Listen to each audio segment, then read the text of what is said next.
Bonjour et bienvenue sur Boulevard BD. Aujourd'hui, Robillard ou le Maître Chat, tome 2, un ogre à marier.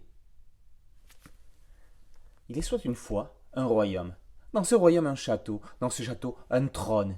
Et sur ce trône, un ogre totalement déprimé. Sa mine ferait passer un enterrement d'enfant mort-né pour une sarabande de carnaval. Le chat Robillard, qui l'a déjà aidé à trouver un château à expulser le roi, va maintenant donner un coup de main à cet ogre, ou plutôt un coup de patte, pour vaincre sa dépression. Ce qui lui manque, c'est une princesse. Après un premier tome déstructurant le chaboté, c'est à toute une panoplie de princesses que s'attaque David Chauvel, endossant son costume de Perrault XXIe siècle. Ainsi, Aurore, plus connue sous le nom de la Belle au bois dormant, laisse sa place à Zélandine, la Belle au bois sans soif. Podane n'est pas remplacée par Catherine Deneuve. Le cake d'amour sera préparé, ou pas, sous la houlette de Catherinette Podbic. La princesse au petit pois l'avait sous son matelas. Nadège est aussi au pois, mais chiche, et elle a plutôt dans la tête. Blanche-Neige voit sa place squattée par Sophia Margareta, alias Blanche-Mièvre. Enfin, il y a Hey Ponce, sorte de réponse affublée de Hey Ban.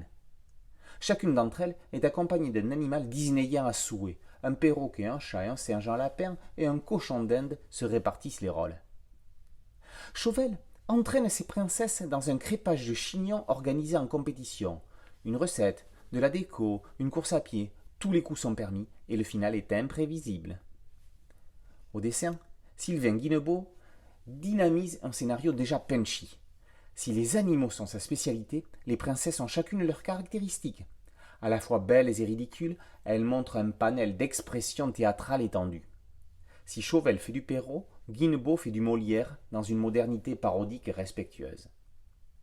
Au niveau du découpage, Guinebeau fait preuve de plus de maîtrise et d'uniformité que dans le premier tome. S'il était déjà une franche réussite, ce deuxième épisode est un sans faute. La perfection Majorana est déjà atteinte. Le dessinateur se met la barre haute pour la suite. Chaque tome des aventures de Robillard est une histoire complète. Ses tribulations s'annoncent comme l'un des succès des années 2020. À plusieurs degrés, elles peuvent se mettre dans les mains des enfants dès 8 ans, aussi bien que dans celles de leurs parents et de leurs grands-parents, qui y trouveront un petit goût du goscinny déjanté d'Isnogood.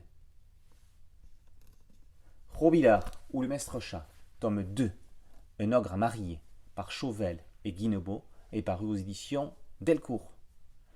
Merci de liker cette vidéo et de t'abonner à la chaîne YouTube. Et à très bientôt pour une nouvelle chronique sur Boulevard BD. Ciao.